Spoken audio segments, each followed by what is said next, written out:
ఉగాది తరువాత తెలంగాణ కేబినెట్ విస్తరణకు ముహూర్తం ఫిక్స్ అయింది. దీంతో పదవులు ఆశిస్తున్న కాంగ్రెస్ నేతలంతా ఢిల్లీ బాట పట్టారు.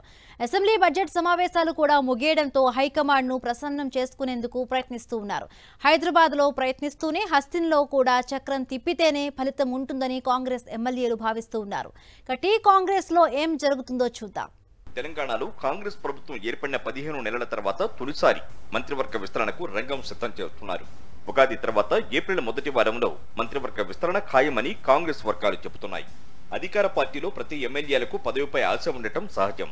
కానీ సీనియారిటీ, ప్రాంతం, సామాజిక వర్గం, పెద్దల దగ్గర ఉన్న పలుకుబడి వంటి అనేక సమీకరణాలు కలిసి వస్తేనే కేబినెట్ లో బెర్తు దొరుకుతుంది.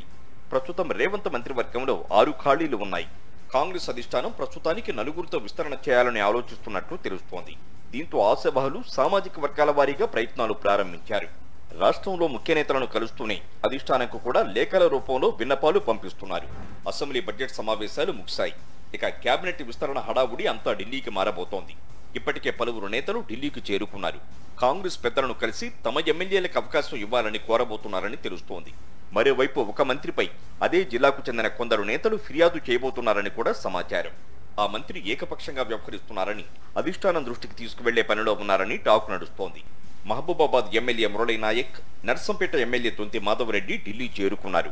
ఈసారి ఎలాగైనా అవకాశం దక్కించుకోవాలనుకుంటున్న ఎమ్మెల్యేలు మల్లెడ్డి రంగారెడ్డి, రాజగోపాల్ రెడ్డి ఢిల్లీకి వెళుతున్నారు.